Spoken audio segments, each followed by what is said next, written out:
Donc, Madame et Monsieur les conseillers départementaux, Monsieur le Président de la communauté de communes du Pays de Néronde, Mesdames et Messieurs les maires et chers collègues, Monsieur le maire de Sancoin, Mesdames les représentantes de Monsieur le maire de La Guerche aussi, Mesdames et Messieurs les conseillers municipaux, Mesdames et Messieurs les gendarmes qui sont invités et qui ne sont pas là, Mesdames et Messieurs les sapeurs-pompiers, Monsieur le curé, Mesdames et Messieurs les représentants des écoles, des différentes écoles, les enseignants, Mesdames et Messieurs les présidents d'associations, Mesdames et Messieurs les bénévoles de la bibliothèque et de l'aide alimentaire ainsi que du pédibus, Mesdames et Messieurs du personnel communal, Mesdames et Messieurs et chers amis.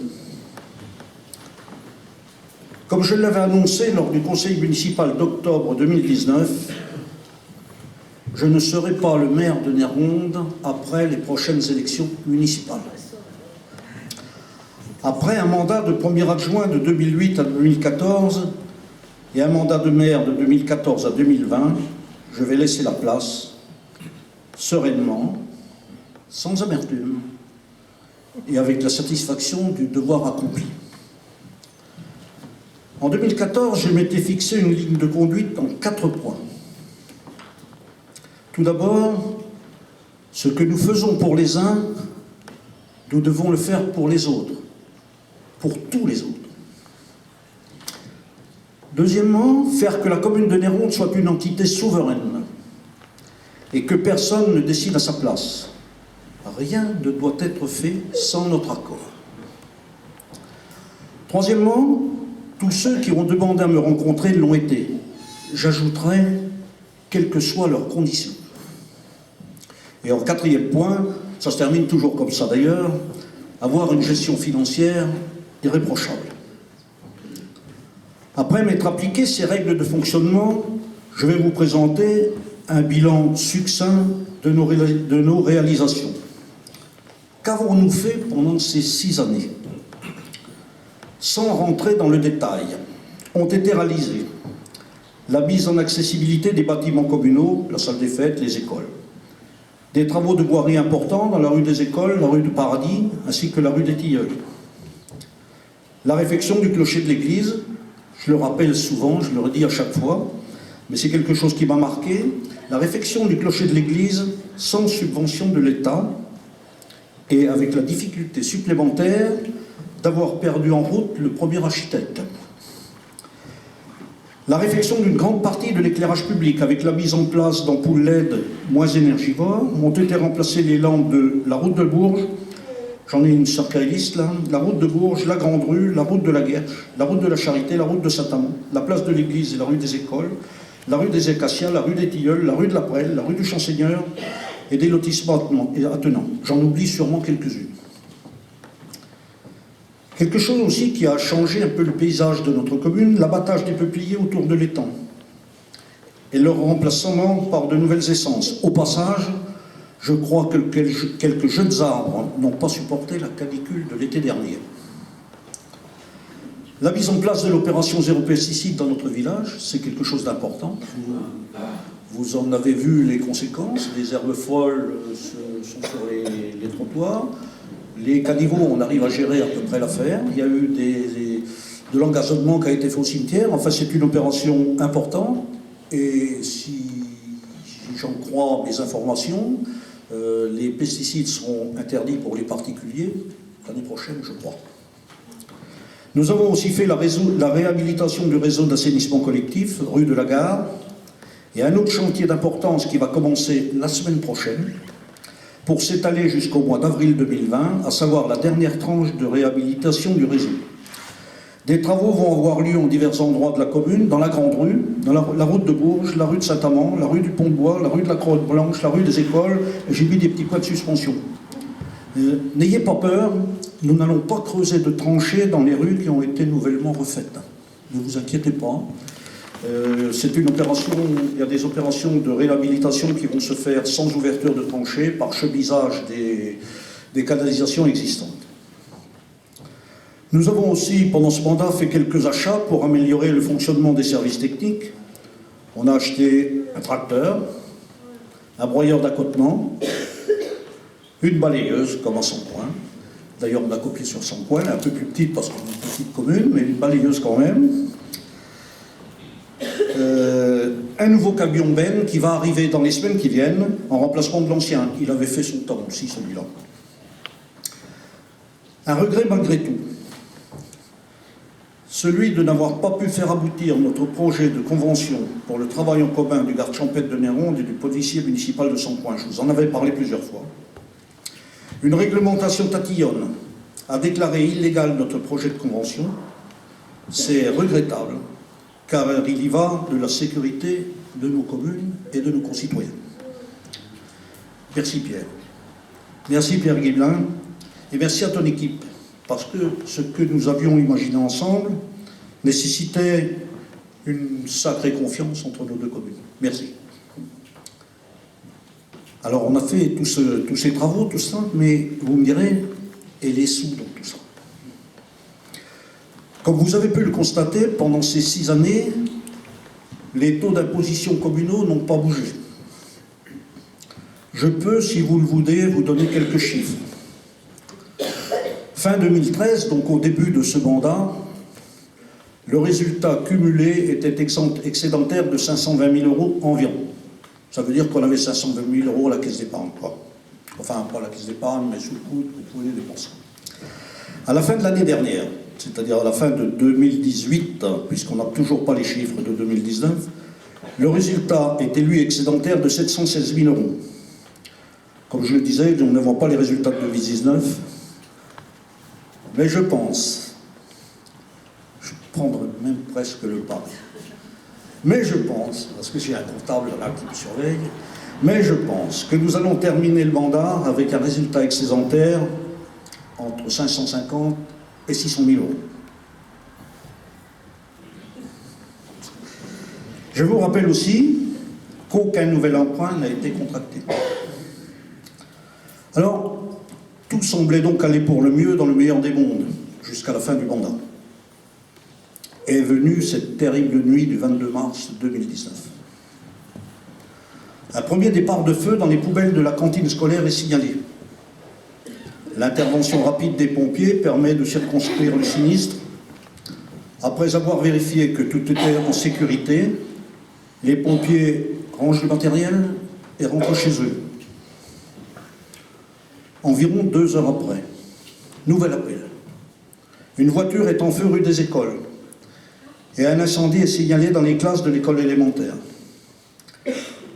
L'origine accidentelle est vite écartée. Nous avons affaire à un incendie criminel. Premier constat. Nous ne pourrons pas accueillir les enfants ce matin du vendredi 23 novembre. Les transferts scolaires sont prévenus. Les familles aussi. Seule une dizaine d'enfants se présentent à l'école. Nous les accueillerons provisoirement à l'espace Saint-Étienne. Nous sommes vendredi. À nous de nous organiser pour que l'école puisse reprendre lundi matin. Ce sera fait. Merci au personnel administratif et technique de la mairie, ainsi qu'aux enseignants pour leur aide. Merci aussi aux pompiers pour le boulot formidable qu'ils ont fait ce jour-là, cette nuit-là. Merci aussi aux gendarmes, même s'ils sont absents. Ils ont fait un travail formidable dans les 3 semaines qui ont suivi. Les auteurs ont été interpellés. Alors, après l'incendie, vient le moment des constatations, de l'enquête. Comme je vous l'ai dit, l'enquête est relativement rapide. La gendarmerie, qui a dépêché un enquêteur spécial, aboutit à l'identification et l'arrestation des suspects. Au passage, nous avions des images sur les caméras de vidéosurveillance qui ont permis de lever quelques doutes. Et le bâtiment dans tout ça. 2 classes sont totalement hors d'usage, ainsi que le bureau de la direction. Le reste des locaux a été envahi par la fumée et est couvert d'un dépôt noirâtre. Le préjudice, bâtiment plus mobilier, est estimé à environ 150 000, voire 200 000 €. Il nous faut nous mettre au travail vite. 3 solutions s'offrent à nous. soit réparer à minima ce qui a été détruit et conserver un bâtiment vétuste, énergivore et peu adapté à l'enseignement d'aujourd'hui. Soit reconstruire un nouveau groupe scolaire, avec comme question, qu'allons-nous faire de l'ancien bâtiment?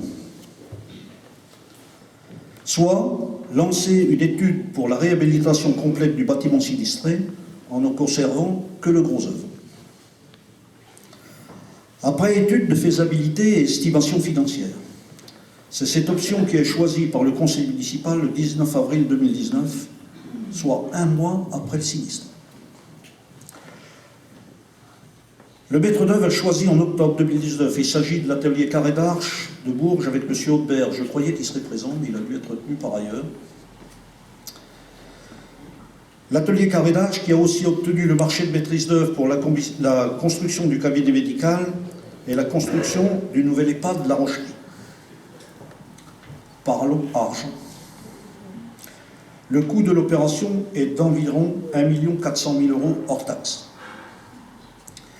Des demandes de subvention auprès de l'État ont été déposées le 24 décembre en sous-préfecture à hauteur de 500 000 €.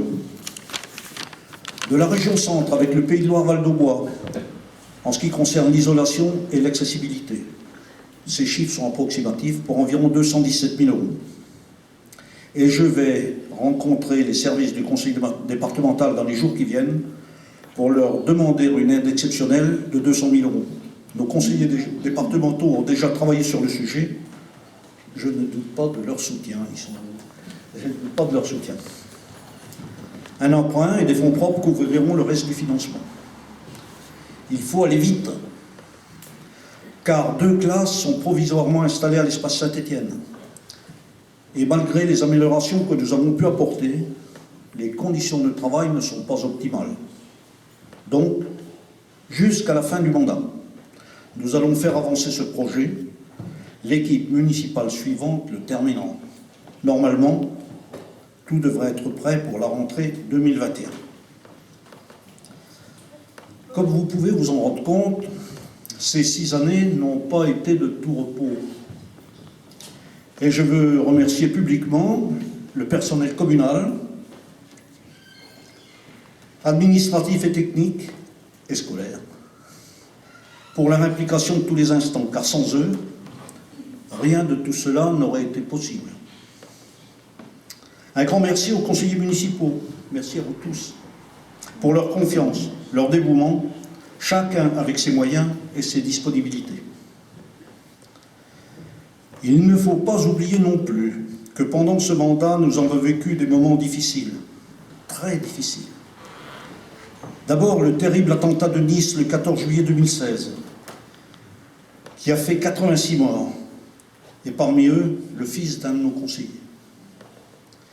Puis la disparition brutale de 2 de nos collègues, Alain Julien le 14 juillet et Gérald Cotin, il y a quelques jours. Leur gentillesse, leur disponibilité nous manquent déjà. À titre personnel maintenant, que dire de ces 12 années passées à la mairie de Néronde? Je suis arrivé en 2008, un peu par hasard, sur la liste conduite par Alain Laroche. De la gestion communale, je ne connaissais rien.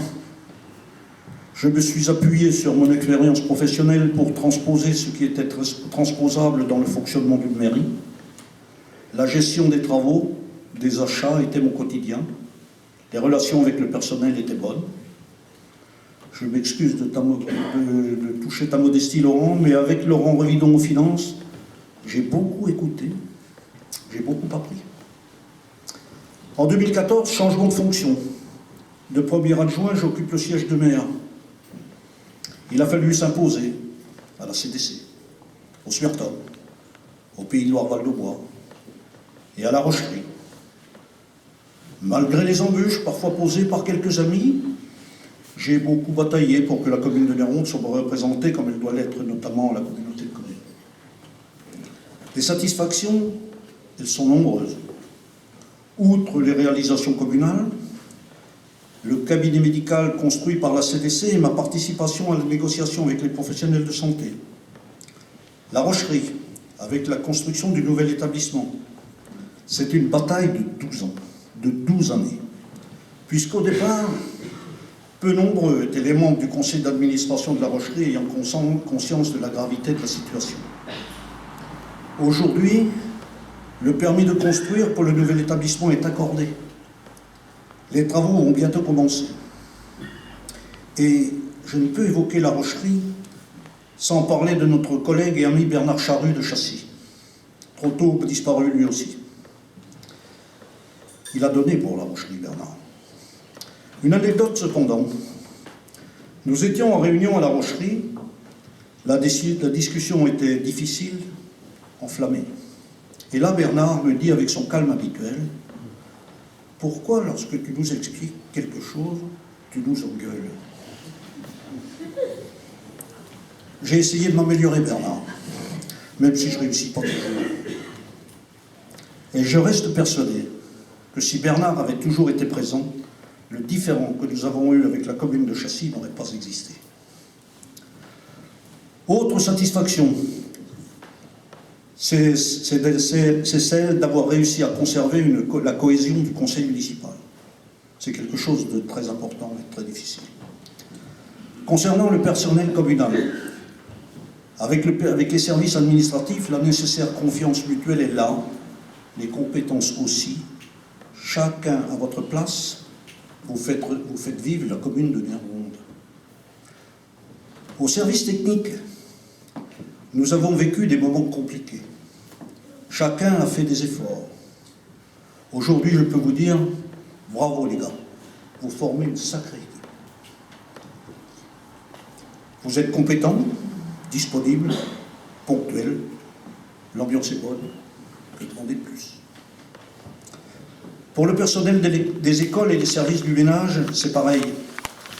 Il a fallu se comprendre, sans tout bouleverser. Et puis, on se connaît depuis si longtemps. Et moi, dans tout ça, j'en tire une grande satisfaction personnelle. J'ai rencontré et discuté avec des gens que je n'aurais jamais rencontrés. Le président du Sénat, Gérard Larcher, l'ancien président de l'Assemblée nationale, M. Bartolone, merci Thierry,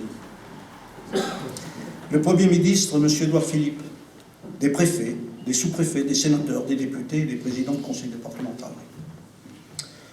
Sur la fonction de maire, je dirais exigeante, passionnante, enrichissante. Le revers de la médaille, il faut une disponibilité totale. Et là, ce n'est pas rien. La compréhension de la famille est indispensable. Allez, courage. Il faut laisser la place.